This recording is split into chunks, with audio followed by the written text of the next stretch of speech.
بالحب تلقاك البدور ضيف الأماني والسرور فيك العطايا والأجور يا مرحبا يا مرحبا زين الشهور رمضان رمضان welcome holy month رمضان أهلا رمضان. السلام عليكم ورحمة الله تعالى وبركاته. وقيبتي أفري تبناد دروستي رمضاني قاهيد قابليد. بسم الله الرحمن الرحيم. الحمد لله رب العالمين، وصلى الله وسلم على سيدنا وحبيبنا وشفيعنا وقائدنا وقرة أعيننا محمد وعلى آله وصحابته أجمعين. أما بعد، فقد قال الله تعالى: أعوذ بالله من الشيطان الرجيم. يا أيها الذين آمنوا كتب عليكم الصيام كما كتب على الذين من قبلكم لعلكم تتقون. وقال الحبيب عليه الصلاة والسلام: من أفطر من رمضان يوما عامدا بغير عذر رخصه الله له لا يجزئه صيام الدهر ولو صام الدهر كله، أو كما قال الحبيب عليه الصلاة والسلام. waxaan ku soo jiray xadiiskii xabiibka saddexda jeer uu aaminsaday calayhi salaatu wasalaam, saxaabaduna ay ku yidhaahdeen: maadan ducayn, cid ducaysana maanan maqale, maynan maqale, maxaad aaminsatay nebi allow? saddexdii mid ka mid aan sheegay, say u kala horreeyeen uma aabayeelini, laakiin mid baan iskaga sheegaya. kii u horreeya shala aan sheegay, qaybta hore aan ku sheegay wuxuu ahaa in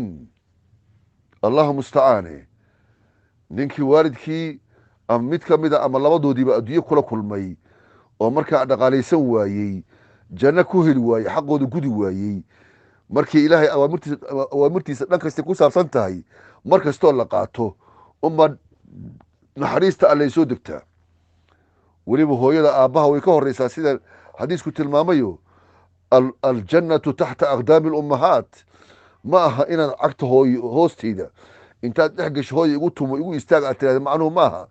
laakiin isku dulaysid waay, macnuhu waa sida inaad isku dulaysid. hooyada ma sahlana, waa qof nolosheedii oo dhanba adiga ku hurtay, dareenkeeda o dhan ba adigu kugu xiran yahay, luqmadda afkeeday u wado aday afka kuu gelinaysaa. qisadii yaabka lahayd waad akhriseen xadiiskii umuna caaisha radiallahu tacaala canha oo u yimaadeen, islaanta u timid oo markaa laba caruura iyadoo wadata ay soo tuugsatay oo soo dawarsatay, dabeedna 3 midhoo timira ay siisay umuna caaisha radiallahu tacaala canha. saddexdii midba labada caruura midba ay kala siisay, hal iyo hal siisay, iyaduna hal bii cun istiri. intii markaa afkeeda malaha u waday bay ayagu ku xabadoodii way laqeenba. markaasay hooyo yidhaahdeen, iyadoo xabadda afka u wadaa la yidhi. dabeedna xabaddii bay kala jeexday, iyadoo gaajaysan bay labadoodii kala siisay. ittaqu naara walow bishiqi tamra. jeexaas ba ha ahaadee naar waa looga badbaadaya. marka hooyadu qof sahlan ma aha, waayaradeeda adiga kugu xiran. markii ciddi lagaa qabta iyada ciddida baa laga qabanaya. markii aad xanuunsatid xanuunkeedii way hilmaamaysaa, adigay kula xanuunsanaysaa hooyo. xaqiiq waa sidaa. marka hooyooyinka aada ugu roonaada, aabbayaashana ha murjinina. hooyadu inay ku uurdabacdo oo markaa inkaarteeda ay ka celceliso baa laga yaabaa, laakiin odaygu waa bir, way kugu sii deenayaa baasha. rabbuna allah buu leeyahy, may naga hagaan nimanku, annagaa ku soo daalay, tacabkeennuba waa iyaga. shilimaadka aan bangiyada dhigan lahaa iyagaan geliyey, oo aan hooyad ku guursaday, oon ku dhalay, oon ku barbaariyey, ugu labisay, wax ku baray. rabbunallaahi may naga hagaagaan. saasuu leeyahay aabbuhu. marka aabbuhu madaaficdiisa ma celin karo, maxaa yeele waa nin kullo caradiisa adag. laakiin hooyadu waa naxariis minano, inay falaaraha ka hayso waa laga yaabaa hooyada. laakiin intaad maqasho waa laga yaabaa intaad maqashid ha ku tumanin hooyana, waa halisi. yaana mawduuca ku dheeraanin. allahu mustacaan. mid kale wuxuu ahaa mid magacaaga maqlay nebi allow magacaaga maqlay dabeedna adiga aan kugu sallin magacaagii buu maqlay albakhiilu man dukurtu cindahu walam yusalli calaya saa oo kale waatuu xadiis ahaa nebiga baa la maqlayaa magaciisa la maqlaya lagu sallin maayo wuu kaa budan yahay isagaa kugu leh waa waajib bay kugu tahay inaad nebiga ku sallisid markaad magaciisa maqashid waa waajib muqadasa maxaa yeele haddaadan ku sallin abaalkiisi maadan gudin nebiga haddaadan ku sallin waa kaa lagu ciqaabaye ma waxaan waajib ahayn baa qofka markuu dayaco lagu ciqaabaa may marka inuu waajib yahay ka soo baxaysa halkaa inaad nebiga markaad magaciisa maqashid aad ku sallisid xabiibka isla markaa salligaasu nebiga weel u buuxin maayo ee adun buu kugu soo noqonayaa man sallaa calaya waaxidan sala allahu calayhi bihaa cashran saa oo kale waatuu xadiisku ahaa mar ninkii igu salliya 10 baa ilaahay ku salliyaa marka darajaad adigaa darajaad ku gaaraya ee ma aha macnuhu in allahu mustacaane salliga nebiga inay meel u buuxinaysa maaha u buuxin maayo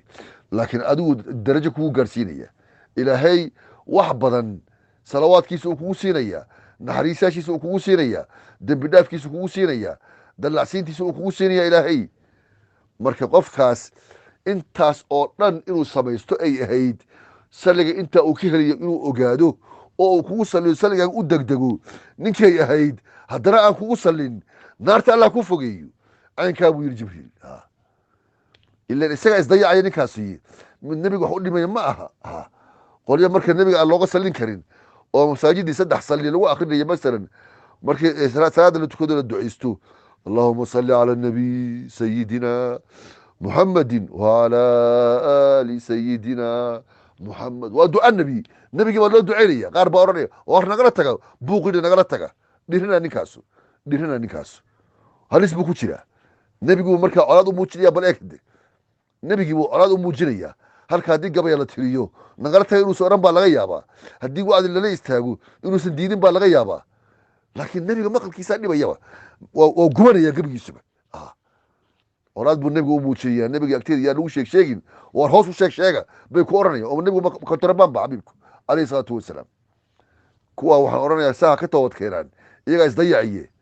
naarta allah ku fogeeye ninka noocaas ah fursadda ilaahay 10 jeer ugu salliyo 10 dembina uga dhaqo 10 darajana ku dalacsiiyo ninka ay soo martay haddana iska dayacay isagaa naftiisa dayacay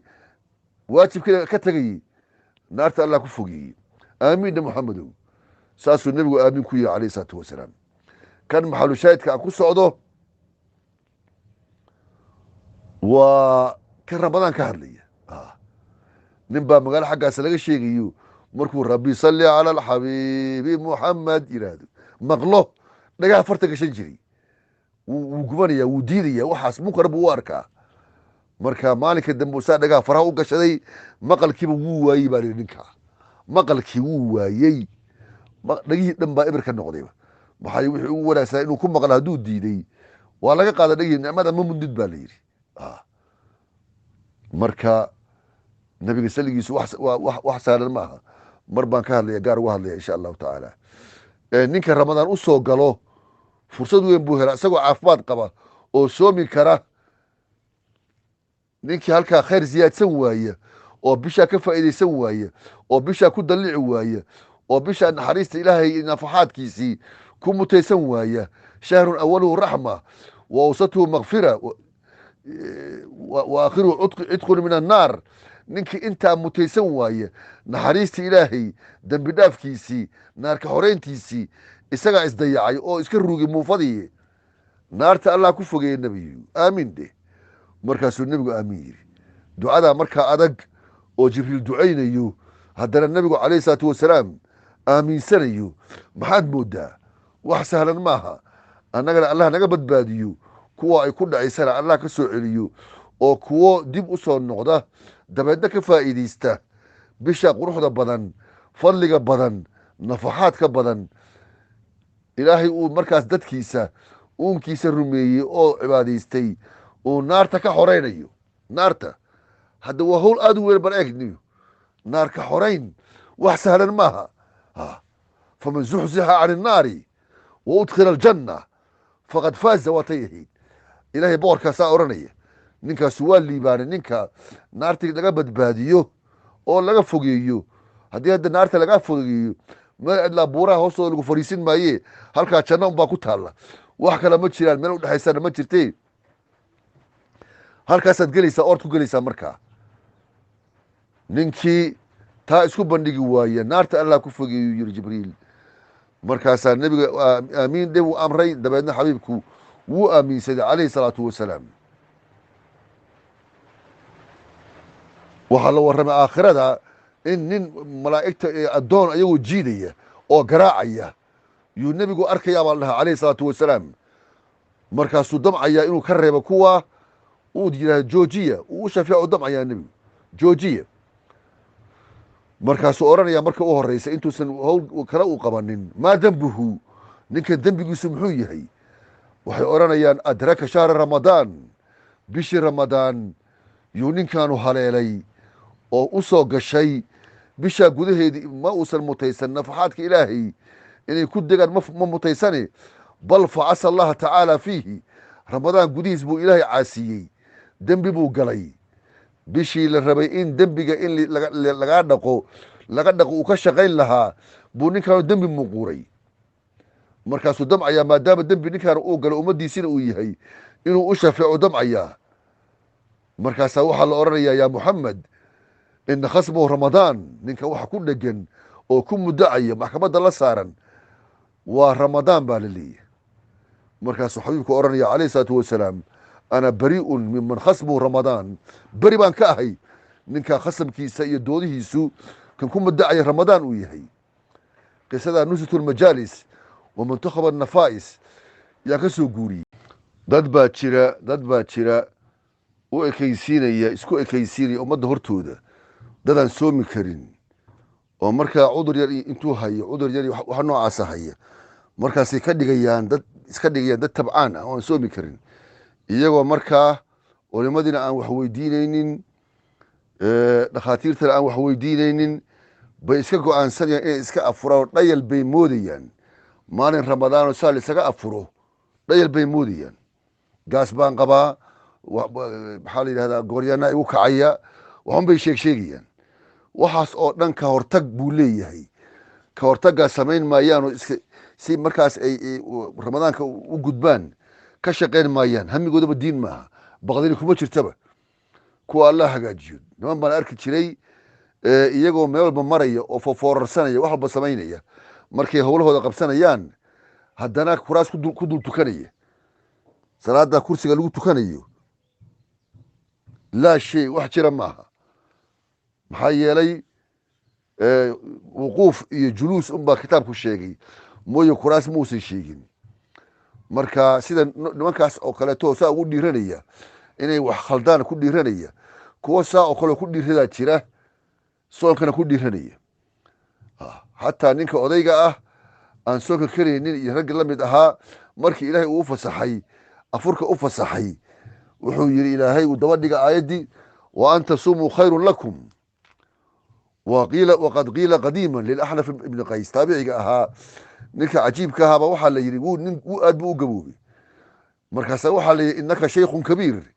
nin duqaa tahay gaboobay wa ana asawma yujhiduka soomku wuu ku dhibayaa wuu ku jilcinayaa baa la yidhi maad iska joojisid dadka loo fasaxa ku jirtaa gabowga awgii faqaala wuxuu yidhi hadal aad iyo aad u weyn oo hadal waaray ah buu ku hadlay oo qofki markaa qalbi nool leh qalbigiisu ku soo noolaanayo inii aciduhu lisafarin tawiilin buu yidhi soomkan waxaan thawaabkiisa aan u diyaarsanayaa safar dheer oo aan gelayo kasoo noqod lahayn waa kii aakhire wa ina asabra calaa taacati illaahi buu yidhi ilaahay oo la adeeco dhibka kaaga imaanaya oo lagu sabro gaajiya waxay ahaadaanba arrinkaasaa ahwanu min asabri calaa cadaabi illaahi tacaala arrinkaasaa iiga fudud buu yidhi kana fudud in lagu sabro intaad markaa soonkii wixii la mida aad khaladid oo ilaahay daacadiisa aad khaladid inaad ku sabartid beritoole cadaabka ilaahay kaasaa ka fudud buu yidhi yani ciqaabkaan lagu sabri karin buu ula jeedaa waa runtii iyo cadhada ilaahay aan lagu sabri karin waxaa kaas iiga fudud intaan kaas aan mudan lahaa inaan ku sabro daacada ilaahay oo soomka ah duqma aan ahaadee waan soomayaa buu leeyahay. adkaysiga iyo iimaanka xoogga badan allahna siiyo, waddada saxa allah nagu rido, kuwa ilaahay ka xishooda oo uu ku arkaya waa ku maqlayaa, qalbiga geliya oo ku dhaqma, kuwa allaha naga yeelo.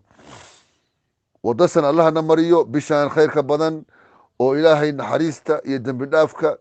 iyo naarka xoreynta alla uu ku kulmiyey bil caadiya maahe, kuwa ka faa'iidaysta oo xasanaad fara badan shaqaysta, quraan akhris iyo wixii lamida ka shaqeeyay sadaqaadkii, kuwa allah naga yeelo bijaahi alxabiibi moxamed sal alay wasalam. wallahu tacaala aclam, wasalaamu calaykum waraxmat ullahi tacaala wabarakaatu.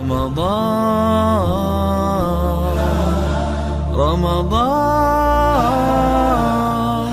welcome holy month رمضان. أحلى القوافي والنشيد في مقدم الشهر السعيد، النور في الدنيا يزيد والرب تواب شكور. أحلى القوافي والنشيد في مقدم الشهر السعيد، النور في الدنيا يزيد والرب تواب شكور، والرب تواب شكور.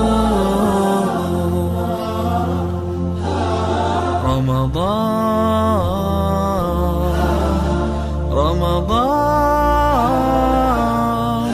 welcome holy month رمضان welcome